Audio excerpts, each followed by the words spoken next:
varu Jesu afura mukana panano marimba ede Jesu afura mukana panano varidza sho Jesu afura mukana panano fana ibere Jesu afura mukana panano Kaporo Jesu afura mukana panano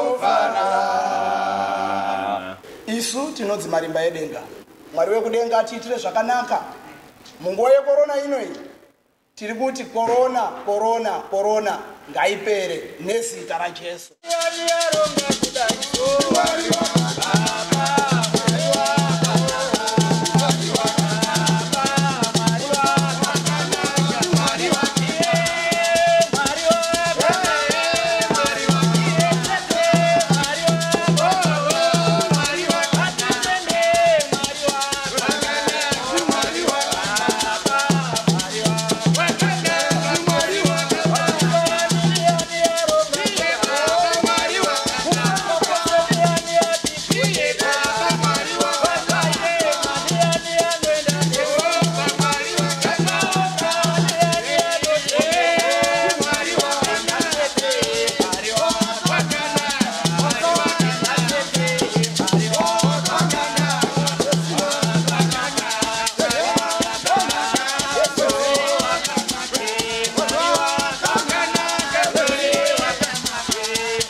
Mazvita pamusoroi kutenda Mwari nemukana uno wandapiwa wekutaura shoko raMwari munguva ino yeEaster. Mwari wari mubatsiri wedu. Ndinotenda Mwari pandinoda kuti pamusoro yemubato wechigaro nekundipawo mukana uno wekumira pamberi penyu. Regai nditi pamusoro DS Mukata pamwe chete namai Resident Pastor Reverend K Marange, Reverend J Banda, Pastor K Mudambanuki, your UK Mission Area lay leaders Mr. Ndangurwa and Mr. Dino Zama, UK Mission Area CM Mr. D Mutefa, Mrs. C Chivasa, kwaya yakakokwa marimba edenga. Regai nditi pamusoro iyi tiri kutenda Mwari nekusvitswa pano tinongoti this far the Lord has taken us. Mwari ndi Mwari wakanaka. Mu UK tapinzwa nekuda kwenyasha dzaMwari. Ndi Mwari wakanaka. Patiri pano moyo yedu iri kukudza Mwari. We feel very humbled and honored to be here nekuti Mwari ndi Mwari vanoita zvinhu nenguva yawo. Mukati menguva ino tichanzwa kutaura kwaMwari pakati pedu kuburikidza nevhangeri ratichawana kubva kuna Mateu 27 Matthew 27 kubva paverse 24 kusvika paverse 26. Tozoenda zvakare kuna Matthew 27 verse 45 kusvika paverse 52. Bible dzvene ngera Mwari wobhuku reupe rakanyorwa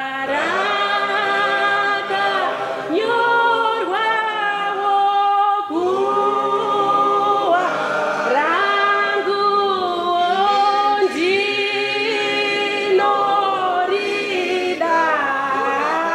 kwa rangu kundirangu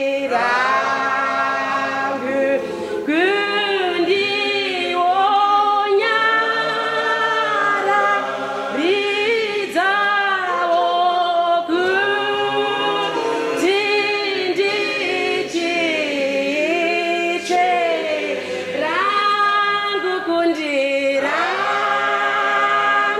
kundiovekera opa paupenyu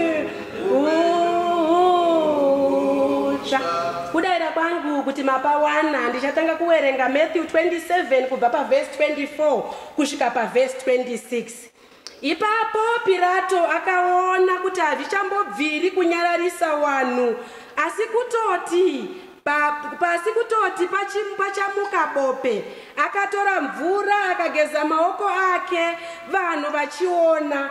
Akati, ini handina mhosva nemunhu uyu, akarurama, asi mhosva yenyu imi. Vanhu vose ndokubva vapindura vachiti, ngozi yake ngaiuye zvayo kwatiri nekune vana vedu. Zvino Pilato akabva asunungura Bhanabhasi, asi Jesu akamurova kwazvo, akamupa kwavari kuti andomurowera pamuchinjiko.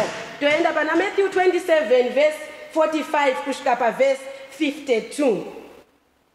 Zvino kwakava nerima panyika yose, kubvira panguva ye12 masikati kusvika panguva ye3 manheru. Nenguva inenge ye3 Jesu akadaidzira nenzwi guru akati, Eri, Eri, rama sabakatani, zvinoreva kuti Mwari wangu, mandisirei. Zvino vamwe vanhu vakanga vamirepo vakanzwa vachiti, vakabva vati, inzwai, inga ari kudaidza Eliya. Pakarepo mumwe wavo akamhanya kunotora chipanje, akachizadza nevhiniga, ndokuchitungira parutsanga, ndokumunwisa. Asi vamwe vakati, imboregai tione kana Eliya achiuya kuzomuponesa. Ipapo Jesu akadaidzirazve nenzwi guru, ndokufa hake. Zvino chidzikatiro chomuimba yaMwari chakabva chabvarukana pakati, nyika yakazungunuka, matombo akatsemuka, makuva akazaruka, uye zvitunha zvikamuka. Mwari waropafadze kuverengwa kwaaya mazwi nekuti anotaura chokwadi. Ameni. Munguva ino yatiri inguva yeEaster, tiri kutenda Mwari. Patiri kutarisa nguva yeEaster tinotanga nekuGood Friday uko kunondiitira zvakanaka. Takatarisa payaipembererwa Good Friday, Jesu achipinda muJerusarema kunopembererwa. Ndikatarisa nyaya iyi pandiri kuenda kunyaya yangu yezuva ranhasi, inondiitira zvakanaka. Kupinda paJesu mumusha kwakanaka kwazvo. Ndoda kuti pandiri panguva ino unogona kumbotaura ari parutivi pako kana wawina yepanguva ino kuti kupinda kwaJesu mumusha kwakanaka kwazvo. Jesu wakanga wapinda hawasiye masituations akadaro. Jesu wakanga wapinda mumusha wekwako zvanga zvakanzi azviitike zvinoitika. Jesu wakanga wapinda muupenyu hwako kana panga pakavharwa panovhurwa. Jesu wakanga wapinda muupenyu hwako kana vanga vakaita mhiko pamusoro peupenyu hwako vanoisa matomu pasi nekuti ndi Jesu wenyasha zhinji. Haleluya. Jesu anotaurira vadzidzi vake, endai kumusha wamakatarisana nawo. Kana mukange masvika ipapo, imwe text inoti muchaona mhuru nemwana wayo yakasungwa. Imwe inobva yataura kuti muchaona dhongi rakasungwa. Kana mukange masvikako, itai mukabvunzwa, itai kuti Ishe wanorida. Mukati memasituations atinosangana nawo mukati meupenyu, kune vanhu vanobvunza. Zviri kuitika muupenyu hwako hazvisi zvitsva zvekuti kana wasangana nesituation vanhu vanobvunza. Zvakagara zviriko zvekuti vanhu vanobvunza. Haleluya. Ndosaka Jesu akabva ataura kuti ukange wabvunzwa, itai kuti zvanzi naIshe, Ishe wanorida. Kukuona hako uri mukati meupenyu kudai, kune anokuda, kune anokuda masituations auri kusangana nawo Easter ino. Just bear in mind that God loves you, regardless of all those situations, regardless of all those problems, even in this corona situation. Just know that God loves you. Iwane conviction mukati memoyo wako kuti kuna anokuda, kuna akabva kuna baba nepamusana pako. Sema United Methodist tinobataimba kuti nene handipo kurasi, ndakabva kuna baba ngepamusana pako nekuti anokuda. Haleluya. Vadzidzi vanoenda vakasvika paiwane dhongi rakasungwa nemwana waro. Vachisvika ipapo vanosvika dhongi richiona riri kubatwa nekamwe kamubatirwe kanenge kane tsitsi rakatoshamisika kwazvo kuti mubatirwe uyu ina handisati ndakauona, nhasi kwauyei. Easter ino zvakatochinja kamubatirwe kauchaita naMwari mukati meupenyu hwako. Upenyu hwako huchakuitira zvakanaka. Riri kuona rakabatwa, riri kusunungurwa, rasunungurwa rakatomboramba rakamira riri ipapo, riri kushaya kuziva kuti ndezvechokwadi here kuti ndasunungurwa. Easter ino ipana achasunungurwa mukati meupenyu muzita raJesu. Haleluya. Arasunungurwa zviya dhongi rinoteerana naJesu. Haleluya. Pakange pakawaridzwa machira, vamwe vachiita michindwi vachiti hosana hosana hosana. Chinondiitira zvakanaka ndechekuti aifamba pared carpet, akanga achifamba pared carpet haasiri Jesu, aifamba pared carpet idhongi rakanga rakabereka Jesu kumusana. Regai ndikupei recipe. Haleluya. Recipe yaunofamba nayo mukati meupenyu. Tofara sei munyika yakadai ine zvirwere zviri kusimuka, tofara sei munyika yakadai ine zvizhinji zviri kusimukira muupenyu. Ibereka Jesu kumusana uone minana yaJehovha. Haleluya. Bereka Jesu kumusana, itazve kumuisa kumusana. Pakanzi upinde unoerekana wapinda, pakanzi uende unoerekana waenda, nekuti kuna Mwari wenyasha. Haleluya. Unoenda nei nekuti wabereka Jesu kumusana. Kana kuri kuZimbabwe kwedu kwatinogara, pane chinondiitira zvakanaka. Vanoverenga news, kana vari kuverenga news, pavanenge vakunopedza vanoizwira vanosimudza.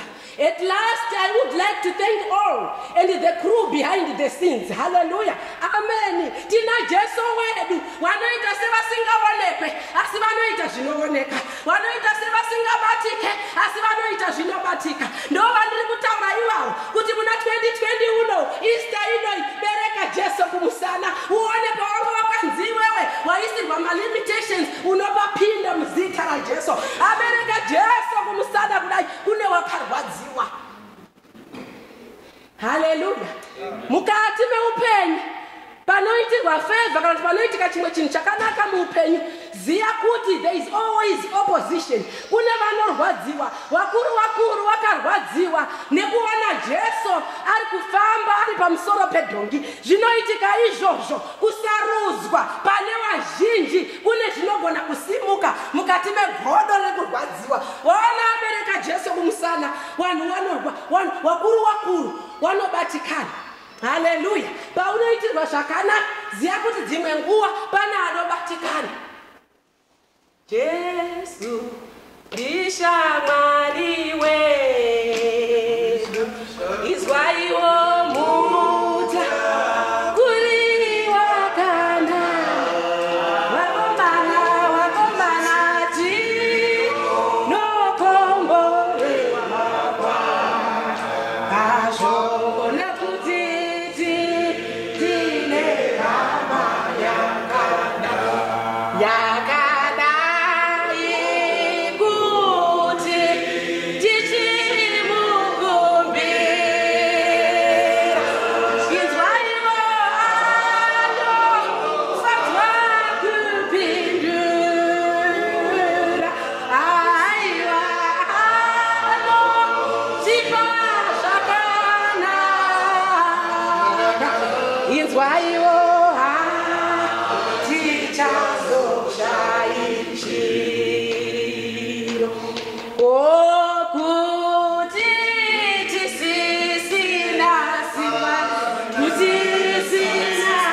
ended. Laws are broken.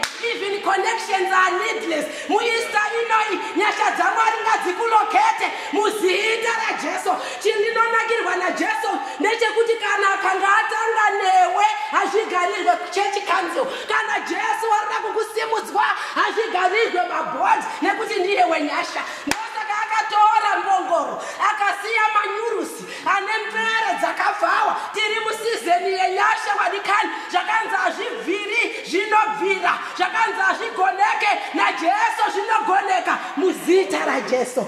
Holy Week ichifamba ndisingade kutaura zvakawanda.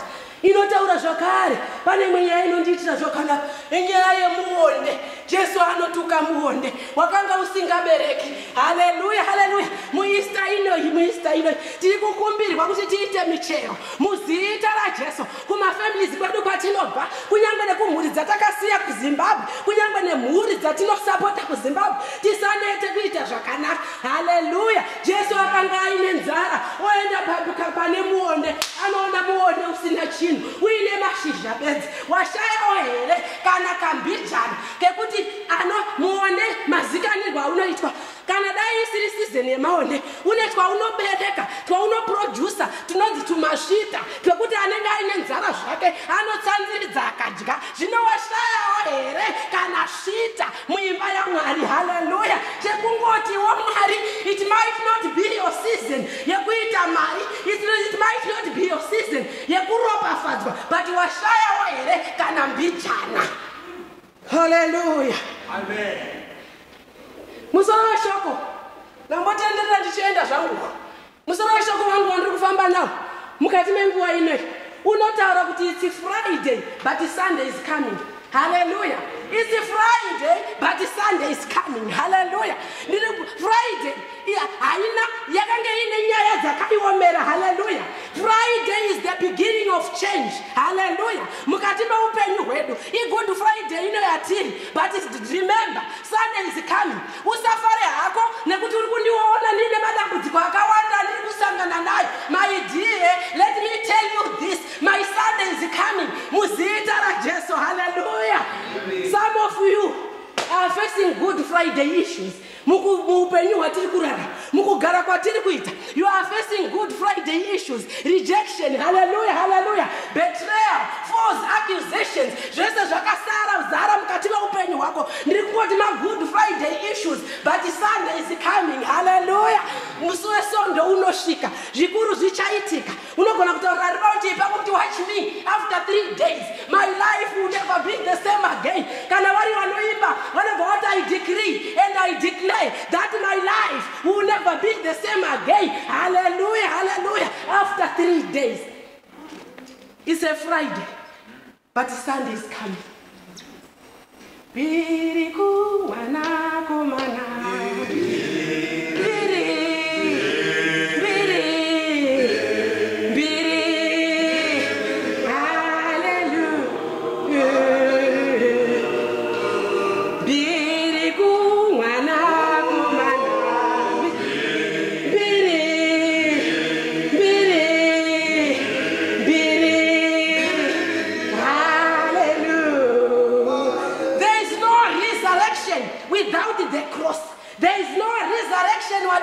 Without the cross tinotombopfuura nemunorwadza kuitira kuti tizoti kana zvikanga zvedu zvaita tizopembera tichikudza zita raMwari. Haleluya. Saka my enemies, Mika anobva adaro, Mika 7:8, my enemies do not rejoice over me because I am in this situation. Ndiri murima yezvino but kuna Jehovha achanipa chiedza. Musafare henyu nekuti ndadonha pandichasimuka chakachaya. Muti ndichichema gema dambudziko acha pera ndichafara Baba nani kuti ndichichema gema dambudziko acha pera ndichafara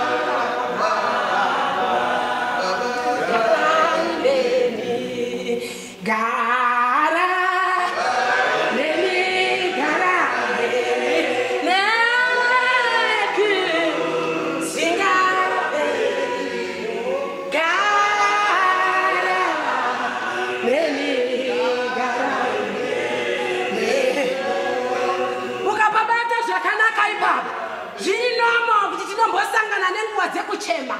Asi tiri munguva dzekuchema idzodzo tinokumbira Baba kuti garaiwo nesu tiregere kupumuka, garaiwo nesu tiregere kunyura, nekuti tiri muno mu UK munzvimbo dzinoana Leeds kune zviro zvinosimukira upenyu. Tiri muno hedu tine zvinhu zvizhinji zvinosimukira upenyu. Haleluya, ameni. Unogona uri kunge uri kuno zvako, but uine zvimwe zvinhu zvakasungwa.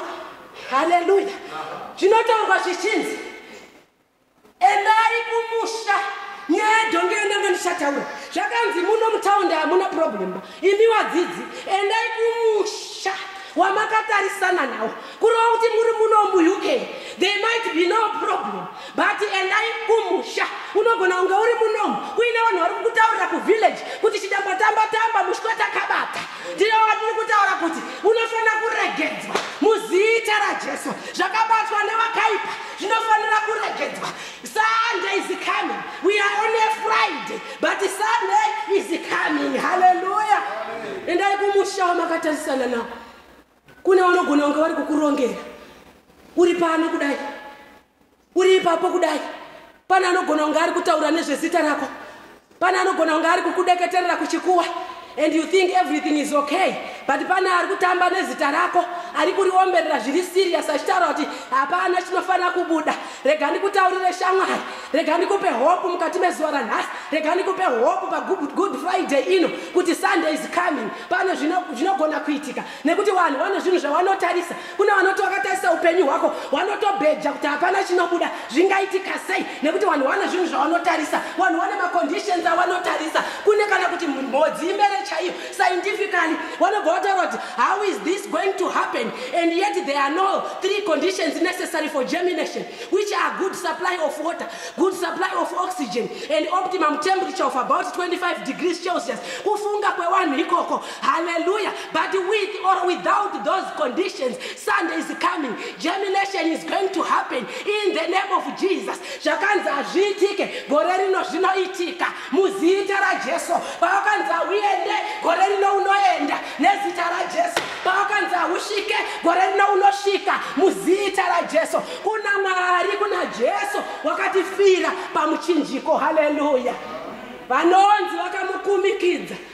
Pandawerenga papa ari kutaura Matthew 27 kubva verse 24 kusvika paverse 26. Ndaikata nyaya iyo yakareba yatinoziva nekutambudzwa kwaJesu kwaakaitwa. Tosunungura aniko? Jesu uyu weNazareti kana kuti Barnabas. Hallelujah. In all the 4 Gospels, Barnabas ana chaakataura. Barnabas wanga akangonyarara. Niri kunyarara kwake ndofunga kuti mhosva yakaitoiziva kuti ini ndine mhosva, but nenyaya iyoyo yegodo vakakumikidza Jesu nekuda kwegodo. Rega ndikutaurire mudikani, hazvina basa kuti umwe munhu unomutengera shuga, hazvina basa kuti umwe munhu unomutengera hupfu nechikafu. Kana akada kungosimuka kuzumudza godo anogona kungorisimudza pachaunga ichocho. Pange paine vatoitirwa vakaitirwa nyasha naJehovha, vakaitirwa nyasha naJesu. Dzimwe nguva waakanga amutsa kuwakafu wakange warimo, munhu anoshanduka. Haleluya. Zviri nane kuvimba naMwari pane kuvimba nemunhu, nekuti munhu anoshanduka. Haleluya.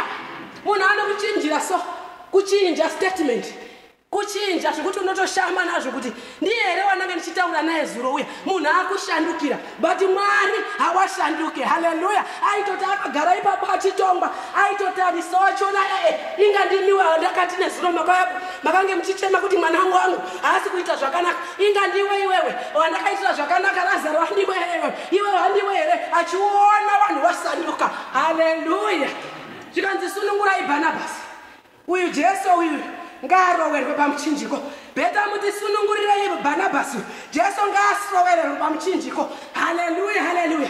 Pilato anonzi ashaya kuti oita sei, anogeza maoko akati chiita henyu zvamunoda naJesu uyu inini ndabva mazviri. Haleluya, haleluya. Ameni. Hanzi vamwe vakaridza mhere kuimwe text kunobva kwanzi vakaridza mhere. Do you know that kana vanhu vachida kuisawo padisadvantage vanotoita zvekuridza nemhere chaiyo chaiyo. Wairidza mhere uyo akada kuti ataura kuti Jesu uyu toita sei naye kuti zvinyatsosimba, wairidza nemhere kunyatsorowerera chaiko chaiko. Kune vamwe vanhu vanogona kurowerera. Do you know kuti vanhu vari majeri vaya havazi wese vane mhosva. Kune vamwe vatori innocent chaiyo, asi nenyaya yekuti akawana munhu akamurowerera haana kugona kubuda mujeri. Haleluya, haleluya.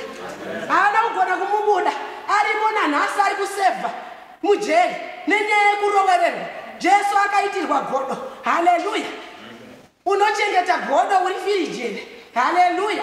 Kune vanhu vanongoita godo so kana muchechi chaimo chaimo mazara vanhu vanongoita godo nekuno kumhiri kwemakungwa kwamuri. Hanhu unofanira kutova neukama hwakanaka hwekuti umwe munhu akaona chamunetsa munoita chirwirangwe, but unoona mumwe munhu achingoita godo. Haleluya. Kugara hedu takadai kunoziva here kuti kubehind kune vanhu vane godo nesu vanenge vachikurongera. Amen. Jesu paaita zvakanaka haana kumboziva kuti kumashure kune matare ari kutogarwa ekuti arovererwa pamuchinjiko. Haleluya. Kana ari tongaimoni akasiya aemba akaenda zvake akati kune vari kurongera hondo iyo, hondo iyo, kahondo iyo wakakumaka. Haleluya. Kune vanhu vanogona kuronga. Kana vafunga kukuparadza vanogona kukuparadza. Kunoyemberwa naSimon Chimbachi kuti kundimaka kwose paunoita unondimakirei. Haleluya. Kune vanhu vanongoita ukamubvunza anokutaura kuti I don't know kuti mushamba ndakamuengerei. I don't know.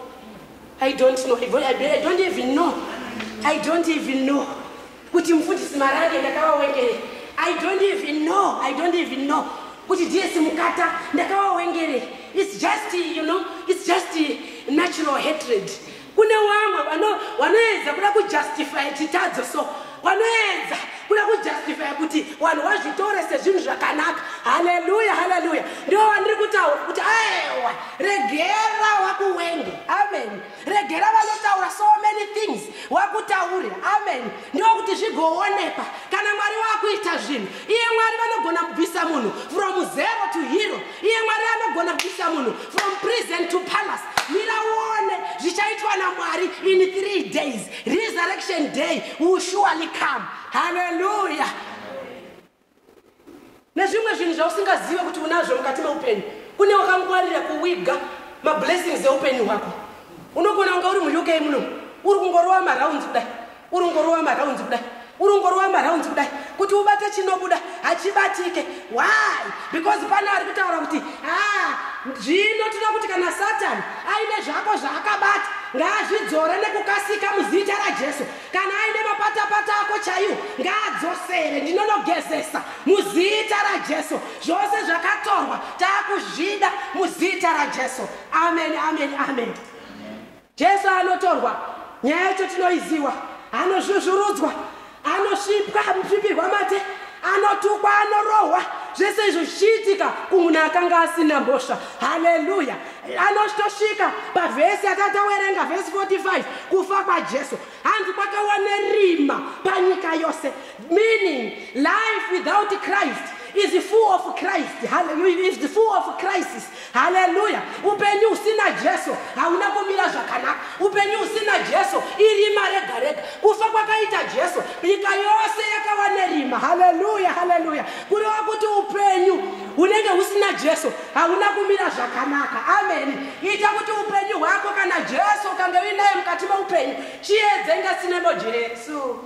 Chiedza pandinofamba kwese kumwe okune dima Jesu. Chiedza pandinofamba kwese kumwe kune Satana azorore. Vanhu vakanga vachiteerera. Iye ari pamarwadzo akadaro. Vanhu vakanga vachiteerera. Amen.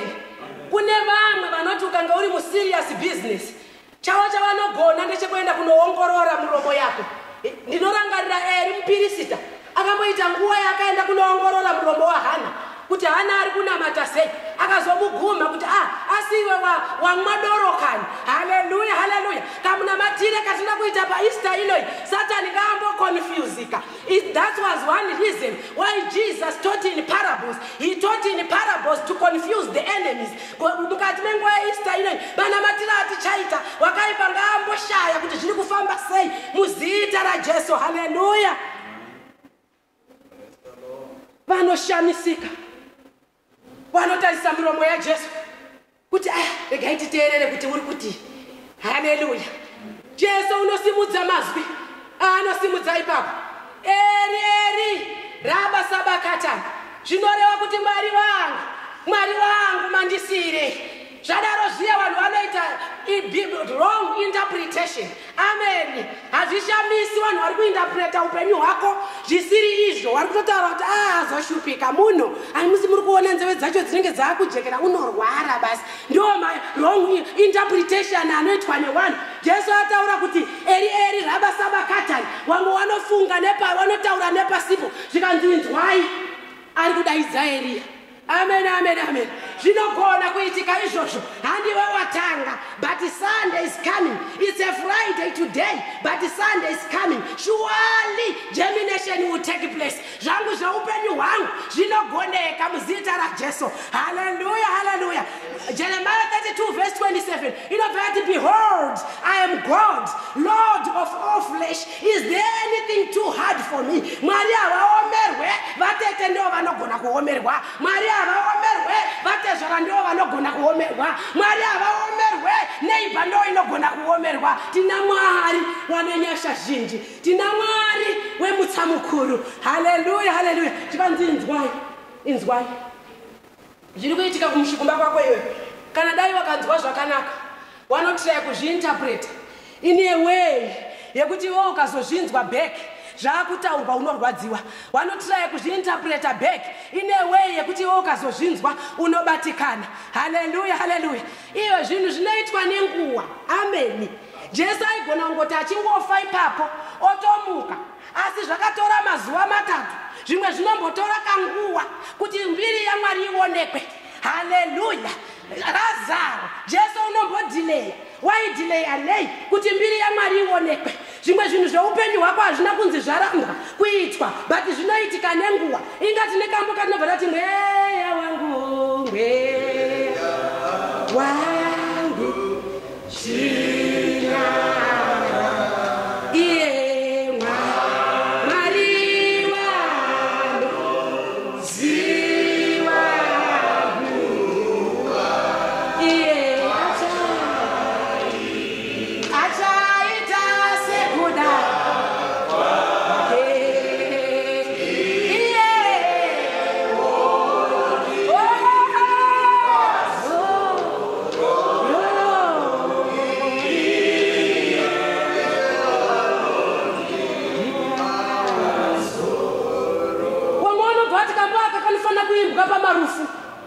Chokwadi kakazoimbwa parufu pako unozokazwirepi.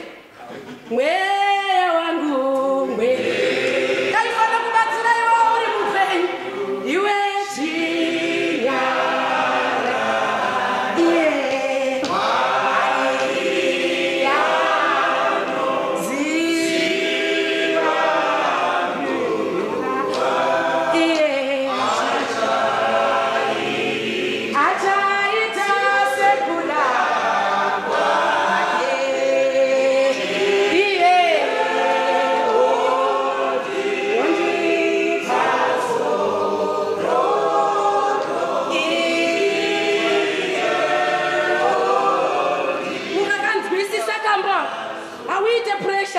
Derek ukakanzwa kambwa hauite godo maningi. Why? Nekuti unonga wachiziva kuti zvinhu zvaMwari zvinoitwa nenguwa. Kana ari Macheso kuZimbabwe akaimba kuti tafadzwa nyarara, Mwari unoziva. Hallelujah. God knows. In your situations, God knows the right time yekuti akuburise mukati mesituation yauri. Hallelujah. Ini pandakakura kumusha kwangu pandakakurira, ndakakura ndiri nherera, ndiri last born mumba medu. Mai wangu iri shirikadzi. Ndaizoona mai wangu wachiuya kunonoka.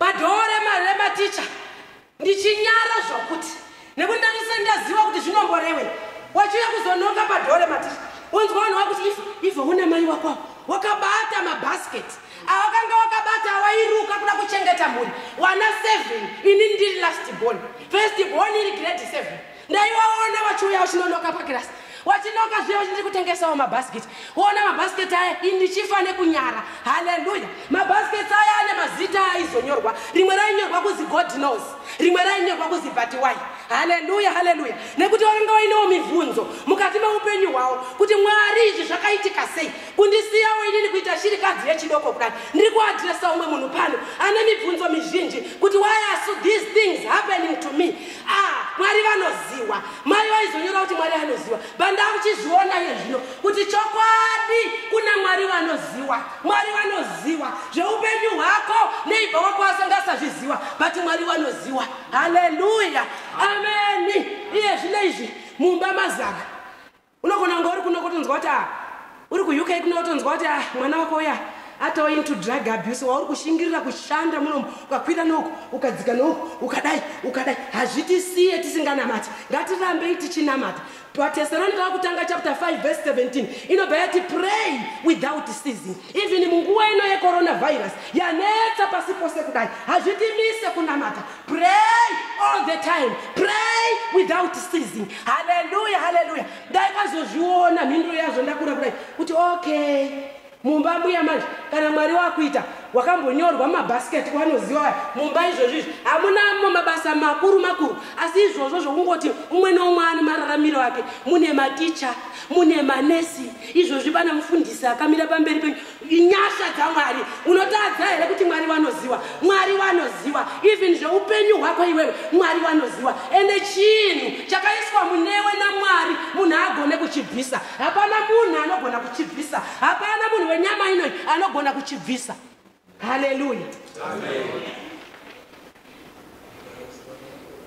kumusha kwediko weUNICEF wakauya mvura yaenda kusina mvura paita drought tikazida kuisa chibhorani mumusha muno zvatida kuisa chibhorani toenda pahanhu vanoenda pachief panotsvagwa mvura inoshaika wanotenderera nevillage watenderera nevillage kudaro vakuda kutobuda vaita give up varungu vanga vauya vanozosvika pamwe pamusha pomwe murume anonzi bambo James wekubocha haleluya vasvika ipapo zvikanzi congratulations mvura iri pano haleluya kumunhu akanga asingatarisirwe kumunhu anga asina kana chinhu mukati mevillage ndiyo anga achitorwa seoutcast mufamily mako unogona kutorwa seoutcast but Mwari hawarambe wakanyarara Friday Sunday will surely come mukati meupenyu hwako haleluya wabata mvura kudaro vanosiya vaisa mapegi varungu pamwe pacha wamhanyi vakati tinozodzoka takuisa mvura vanoenda maichifu vanorwadziwa zvikanzi imi mataura kuti mvura maiwanepi zvikanzi taiwana pabambo James zvikanzi endai munotora hoko handiti UNICEF yaenda imi torai hoko muise pano haleluya kune vanhu mukati meupenyu vanongofunga kuti zvakanaka ndezvavo hoko dzinoenda kunotorwa hoko dzakatakurwa bambo James wachidziona dzichienda wanoimba kuti itamponesi izvo muno muri mumbi ndiriweno aiwaiwa ndiumbete tenzi wangu sezvo muno odanda mapegi achienda hoko dzichienda bambo James wachirwadziwa zvavo but wakaimba kuti itai muponesi izvo munoda kune zvimwe zvinhu zveupenyu hwako zvakatoenda nevarefu haleluya nekuti kune vanodya zvevapfupi nekungwara nekureba haleluya zvaenda kudaro nguva inofamba ukasvikoisa pamba pachifu nguva inofamba nguva inochinja zvinhu wadikani that's why I've already said it's Friday but Sunday is coming haleluya haleluya nguva inofamba maichifu semunhu aiziya nyaya yake akangoona mota aimira padhoo waona mota dzaita convoy dzaakudzoka vanomira padhoo zvikazi ndekuno haleluya haleluya mota dzinotena dzichienda paya zvikanzi mamakanganwa imi pamakawana mvura ndepana ende makanguva echiyanga yareba zveshuwa mamakanganwa zvikanzi aho varunga wada kuda kuita naro zvikanzi let us repay haleluya. Gore rino kwakanaka kuri kuitwa repeg, haleluya haleluya. Wane zvinhu zvakachinjwa gore rino kune repeg muzita raJesu. Wane zvinhu zvakatorwa nevakangwara vanofunga kuti ndo vakakodzera gore rino kune repeg.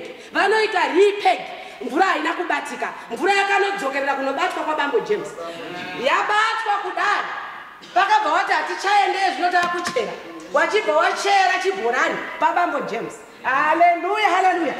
Village yese inoenda kunochera paBambo Jimmy mvura, haleluya haleluya. Hazvina basa kuti wanga waine dzimba dzinenge dzirida kudonha, but nyasha dzakawasvikira wese waienda kunochera ipapo. Regani kutaure kuti regera vanotora mapegi vatore, but water table iri pauri. Regera vanotora hoko vatore, but water table iri pauri. Even kana Mwari vazotirangarira, ambo wanga upotoa chiti angu wachiti ndi handine mazwi nemi, nguva iri kuya uzocherwa mvura panapa ndirenge ndichakarara. I don't think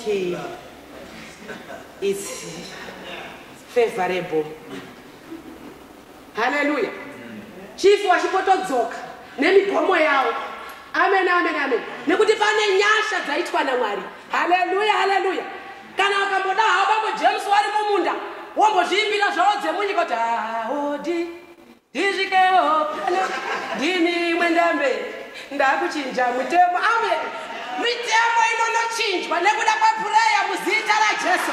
Mitemo inoshanduka gore rino, Easter ino ngazvimboshanduka in the name of Jesus, haleluya. Satani akaipopa nekumuswe rwendo runo, haleluya.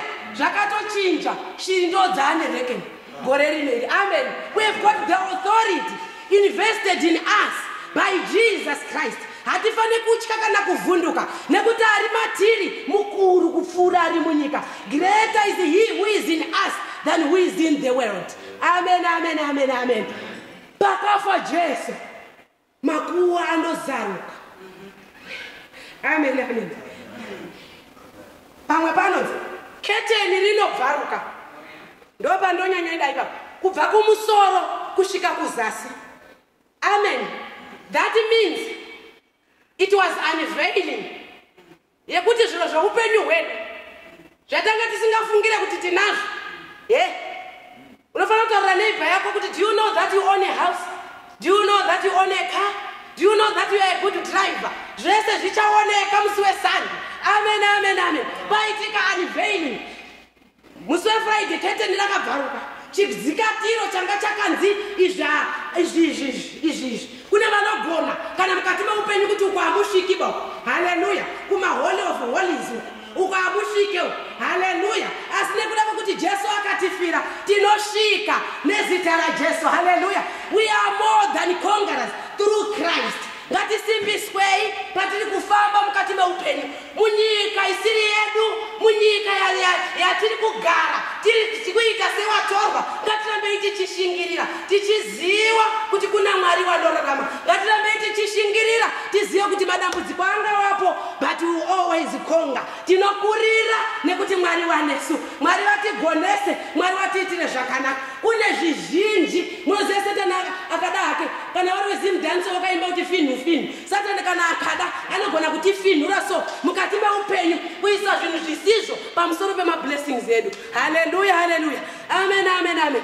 Ndiri kuti ramba uchinamata pasi pekutambudzika pane mafaro. Mwari watibatsire, Mwari watikomborere. Ratirambei tichinamata, Mwari waramba wachitipa simba rekupfuurira mberi. Tina Mwari wanonzwa, tingachema nhasi Friday, but Sunday inouya pachamuka zvizhinji, pachagadzirwa zvizhinji zveupenyu hwedu. Mwari atibatsire, Mwari atikomborere. In the name of the Father, the Son and the Holy Spirit, amen. Amen. Zvaringana